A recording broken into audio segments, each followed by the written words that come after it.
Hare Krishna, Radhe Radhe. Welcome to my channel Laddu Gopal ji की सेवा ज्ञान मस्ती। कैसे हैं आप सभी लोग? आशा रखती हूँ अच्छे ही होंगे। तो ये एक रिक्वेस्टेड वीडियो है और आई थिंक ना सुनीता जी, आपके कई सवालों के जवाब आपको इस वीडियो से मिल जाएंगे। बाकी जो आपका है 3 क्वेश्चन बाकी हैं, उसका वीडियो धीरे धीरे आ जाएगा, आप उसकी चिंता मत कीजिएगा। ये जो समस्या है हर एक घर की हो सकती है, 100 में से 10 घर की भी हो सकती है, या हो सकता है कुछ एक घर ऐसे हों जिनकी हो।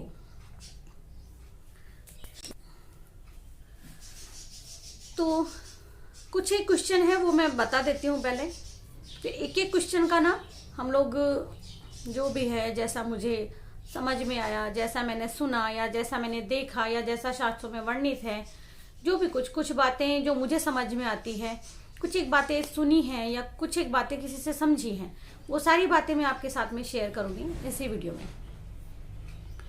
तो सबसे पहले तो जब भी कभी आप भगवान के मंदिर में जाएं तो दर्शन आपको कैसे करने चाहिए, हम लोग कैसे दर्शन करते हैं?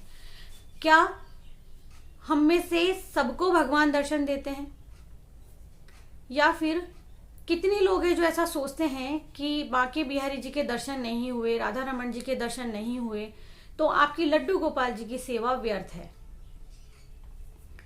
कितने लोग ऐसा मानते हैं कि भगवान ने अब तक आपको वहां बुलाया ही नहीं है। मैं नहीं मानती। हाँ, मैं कई बार कहती हूं जब ठाकुर जी बुलाएंगे तब जाऊंगी, लेकिन मैं ये भी कहती हूं, मेरे कई रिलेटिव्स ने सुना होगा कि वो स्वयं मेरे घर में आ गए हैं। वो कैसे, वो हम इसी वीडियो में जानेंगे। आपके कई सवालों के जवाब आपको इस वीडियो से मिलने वाले हैं। आप कैसे ठाकुर जी के दर्शन करें। हम में से कई लोग क्या गलती कर जाते हैं, हम भगवान के स्वरूप को पहचान क्यों नहीं पाते हैं। अब सबसे पहले तो हम मिथ्याएं उठाते हैं और जो ज्यादातर लोग गलतियां करते हैं वो ले लेते हैं।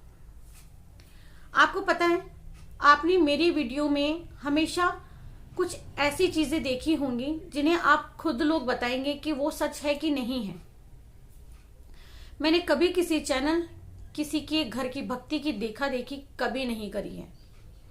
फला चैनल पर फला जन ने या उसने, क्योंकि हमारा बिजनेस है कुंजगाना कलेक्शन के नाम से, कई लोग हम स्क्रीनशॉट उठा के बेचते हैं, दीदी ये चीज आपके पास मिलेगी, या ये चीज हमें प्रोवाइड करवाइए, या ये चीज हमको करके दीजिए। कोशिश यही रहती है कि हम जो भी करें प्रभु की इच्छा से करें, या जो उनको करवाना होगा वो वही करेंगे। फला चैनल पर वैसी पोशाक हमने पहनाई देखी है, हमें हमारे ठाकुर जी के लिए वैसी ही पोशाक चाहिए। ऐसा नहीं करना चाहिए। देखिए, समझिएगा इस बात को, मैं क्या समझाना चाहती हूं। मैं गलत हो सकती हूं, अगर मैं भी ऐसा कर रही हूं तो समझिएगा, भगवान हमारी किसी चीज की मोहताज नहीं है। जो हम कर रहे हैं वो सब कुछ प्रभु का दिया हुआ है। सबसे पहली बात समझिएगा, जब भी कभी आप मंदिर में जाएं या अपने प्रभु के सामने, अपने घर में अपने ठाकुर जी के सामने आप बैठे, बिल्कुल सामने ना बैठ करके थोड़ा सा साइड में बैठे। जैसे कि मैं अपने हस्बैंड को कहती हूँ कि थोड़ा सा बिल्कुल सामने वाला हिस्सा छोड़ करके थोड़ा सा साइड में बैठा कीजिए। भजन करते हैं तो भी थोड़ा सा साइड में बैठना चाहिए। कई लोग जब भगवान के सामने बैठते हैं तो भगवान के सामने जाके खड़े हो जाते हैं, या बांके बिहारी जी के पास में जाते हैं, राधा रमन जी के मंदिर में जाते हैं, किसी गणेश जी के मंदिर में जाते हैं, बालाजी के मंदिर में जाते हैं, कोई भी मंदिर ले लीजिए, किसी भी देवता का द्वार ले लीजिए, किसी भी भगवान का मंदिर ले लीजिए, ठीक है। अब हम में से बहुत सारे लोग क्या करते हैं, जैसे कि हमारे घर में कोई भी सामान खत्म हो गया, चीनी, चाय, चावल, तेल, जो भी कुछ खत्म हो गया, उसकी हम लिस्ट उतार लेते हैं, मन में याद कर लेते हैं, पहुंच जाते हैं दुकानदार के पास में और जाकर के अपनी लिस्ट खोल देते हैं। ये चाहिए, वो चाहिए, ये दे दीजिए, वो दे दीजिए, ये तो मैं भूल ही गई थी, ये तो मैं भूल ही गई थी, मुझे ये भी चाहिए। फिर हम फोन करके और पूछते हैं, दुकान पे भी कई बार ज्यादातर जेंट्स भी पूछ ही लेते हैं, भाई ये चीज खत्म हो गई है या ये चीज रखी है, या मैं पहले से ही लाके दे दूं। फिर एक अच्छी गृहिणी कहती है, सुनिए जी अभी तो है, जब खत्म हो जाएगी तब ले आएंगे, या आज का ही है, कल नहीं होगा तो समस्या सामने आ जाएगी, घर में किसी मेहमान का आना भी हो सकता है। ये किसी समझदार गृहिणी की बात होती है, या जिसके पास पहले से भरा पड़ा है भंडार, कहते ले आओ ले आओ, इकट्ठा हो जाएगा। जबकि ना कल का कोई भरोसा है ही नहीं, हमें हमारा आज संवारना है। ठीक है, समझ रहे होंगे। अगर मेरी कोई भी बात किसी को जहां पॉइंट समझ में आ रहा है वो कमेंट जरूर से करें, या किसी के जीवन में ऐसा घटित हुआ है। ये वीडियो मैं अपनी मम्मी को भी डेडिकेट करती हूँ। मेरी मम्मी को भी मैं बोलना चाहूंगी मम्मी मुझे जरूर बोलेगी इस वीडियो के बाद में, जब मेरी मम्मी मेरे लिए भगवान के सामने जब भी आके खड़ी होती हैं, इतनी सेवा करती है, उसको ठीक कर दीजिए, ये कर दीजिए, वो कर दीजिए, इसके ये हो जाए वो हो जाए, मेरी मम्मी पूरी लिस्ट खोल के रख देती है। अच्छी नौकरी दे दी तो सैलरी बढ़नी ही चाहिए, 1 साल हो गया आपके बार सैलरी इतनी बढ़नी चाहिए। ये सभी की मम्मियाँ करती हैं, सभी की पत्नियां करती हैं, सभी की बहनें भी करती हैं। तो चलिए इस बात को थोड़ा सा अवॉइड करते हैं कि भाई हर एक इंसान करता है। लेकिन एक मैं आपको अपने बारे में सच्चाई बताती हूँ। मैं जब भी भगवान के सामने जाती हूँ तो निकल ही नहीं पाता, मैं उनमें इतना खो जाती हूँ कि मैं अपनी समस्या बताना ही भूल जाती हूँ। मैंने आपको पहले भी मेरी पुरानी वीडियोस में अगर आप जाएंगे ना तो आपको रियलाइज होगा कि मैंने अपनी कई वीडियोस में बोला है, मैं पहले भी बता चुकी हूँ। आप भगवान को अपनी समस्या बताइए केवल तीन परिस्थिति में। जब आप भगवान को स्नान करवा रहे हैं, जब आप भगवान को श्रवण करवा रहे हैं, या भगवान को भोजन कराने से पहले कह दिया, करवाने के बाद कह दिया। कुछ एक टाइम ऐसे होते हैं जब भगवान स्वयं उस समय हाजिर हो जाते हैं। जब हम प्रेम से भगवान को खाना खिलाते हैं ना, वहां भगवान जरूर आते हैं। जब सुदामा ने चावल खिलाए थे तो स्वयं कृष्ण जी को खिलाए थे। ठीक है, एक बात और मैं आपको बताती हूँ, ये मेरी बताई हुई बातें नहीं है भाई, जो मैंने सुनी है, जो मैंने देखी है, समझी है, वही मैं आपको बता रही हूँ। दूसरी एक बात और बताती हूँ, वो लिस्ट जो दुकान वाले के सामने हम लोग खोल देते हैं, वही लिस्ट हम लोग भगवान के सामने भी खोल देते हैं। अब बताइए, भगवान एक ही जगह तो नहीं टिक सकते हैं ना। इतनी बड़ी पृथ्वी है, इतना बड़ा संसार है, इतने लोग हैं, सभी की समस्याओं का भगवान को ध्यान रखना पड़ता है। पर कुछ एक पल ऐसे होते हैं जब भगवान हर एक भक्त के पास में पहुंचते हैं, चाहे कुछ क्षण के लिए ही ना पहुंचे, चाहे कुछ क्षण के लिए ही क्यों ना पहुंचे। ऐसे समय में आप प्रभु को अपनी समस्या बताइए। यकीन जानिए, सबसे पहले मैं आपको एक बात बताऊंगी, जहां आपका एक भी आंसू आपके भगवान ने सच्चा देख लिया ना, आप उनकी प्रतिमा के सामने बैठ गए और आप रोने लगे, आपके आंसू भगवान ने देख ही लिए, आपको अपनी एक भी समस्या का बताने का ना तो कोई अर्थ रह जाएगा और ना ही भगवान जानना चाहेंगे। आपका हर एक आंसू, आपकी हर एक परिस्थिति, आपका हर एक संकट, समस्या, सब कुछ बयां कर देगा। प्रभु को कुछ भी कहने की आवश्यकता नहीं है। यकीन जानिए, जब मैं भगवान का श्रृंगार करती हूँ तो मैं कान्हा जी को, राधा रानी को अपने गले से लगाती हूँ, उनके कान में बोलती हूँ, मुझे रोना आ जाता है। कई बार मेरे आंसुओं से ही भगवान नहा लेते हैं। और बहुत देर तक जिन जिन लोगों ने मेरे साथ श्रृंगार किया है ना कभी बैठ करके, वो लोग कमेंट कर सकते हैं, मेरी फैमिली से रिलेटेड जो भी है, कि जब जब मैंने ठाकुर जी को श्रृंगार करवाया है, मैंने तब तब उनसे बात की है। ठीक है, तो भाई जब भी आप भगवान के सामने बैठे ना, सबसे पहले देखा देखी ना करें। ईश्वर मिलेंगे आपको, पर जो है वही अर्पित करें। मैं कोशिश करती हूं कि मैं वो करूं जो सबसे अलग हो, सबसे थोड़ा कम हो।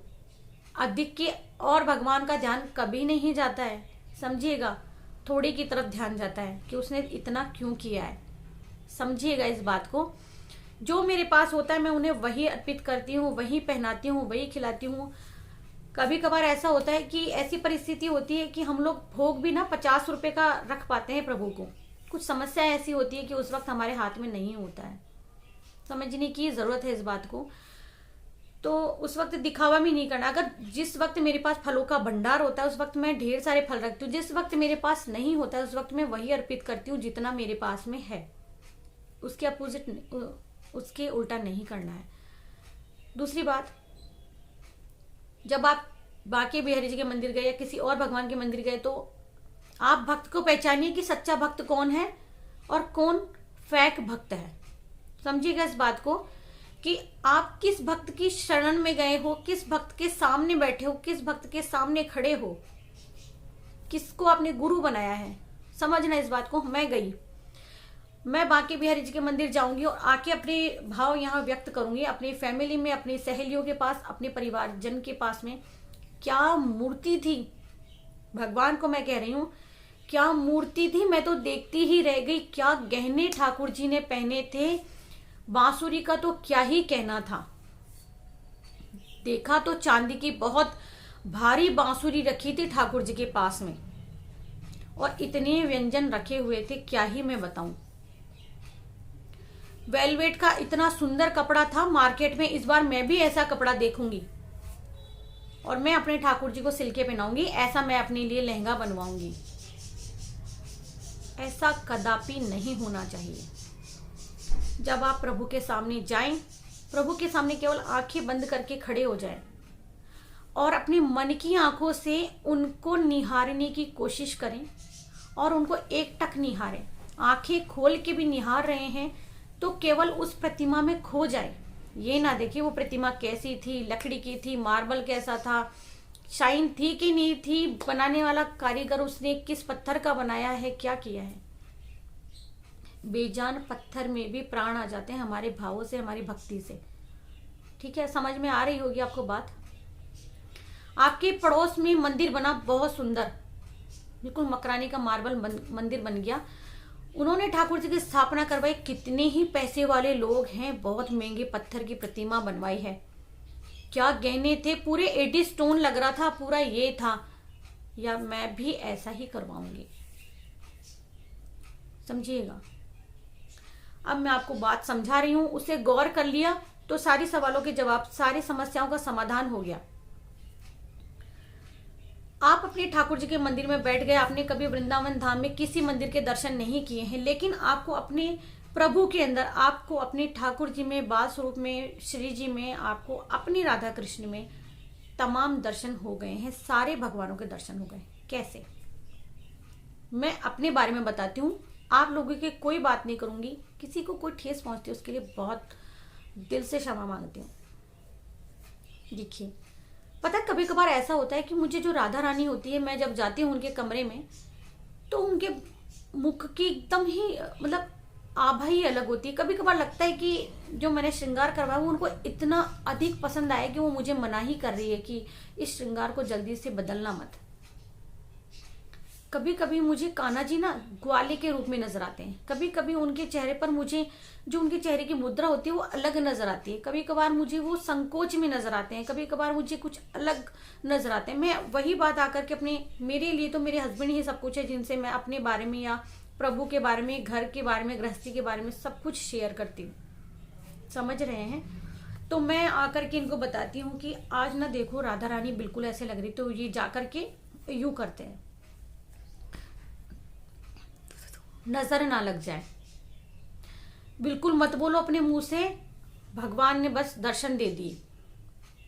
अब तक ऐसा 35 ईयर ओल्ड हो गई हूं, ऐसा मौका ही नहीं मिला मुझे कि मैं वृंदावन जाऊं।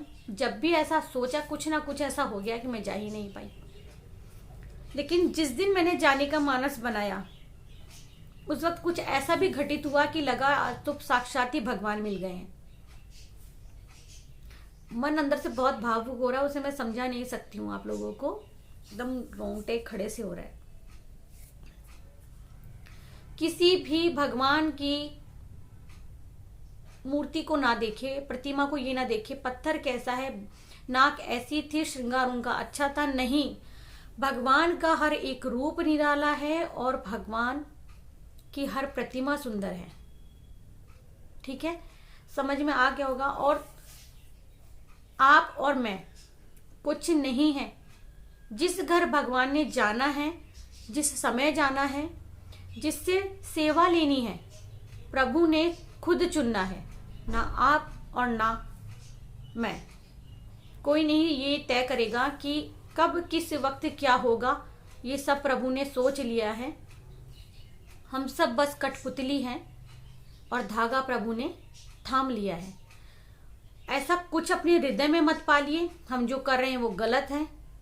ऐसा कुछ मत अपने हृदय में आने दीजिए कि हमसे कुछ गलत हो गया है। जानबूझ के किया है तो गुनाह आपने किया है, लेकिन किसी कारणवश गलती से हो गया आप अनजान थे उस बात से जो घटित हो गया है। आपको नहीं पता था परिणाम ऐसा हो जाएगा, उसकी सजा यकीन मानिए भगवान आपको कभी नहीं देने वाले। लेकिन सोची समझी साजिश, सोचा समझा पाप कर्म, उसकी सजा प्रभु जरूर से देते हैं। किसी के प्रति मन में कोई द्वेष मत पालिए, या फिर किसी के प्रति आप खुद से घोषित मत कीजिए कि वो इंसान गलत है या सही है। आपको जज बनने की आवश्यकता नहीं है, हमारे ऊपर एक ही जज है, वो है प्रभु। उस चीज को भी मत भूलिए। एक बात मैं बताती हूँ, गुस्सा मुझे भी आता है, मेरे आसपास भी थोड़ा सा वातावरण ऐसा ही कि वो लोग मुझे जानबूझ के गुस्सा दिलाते हैं।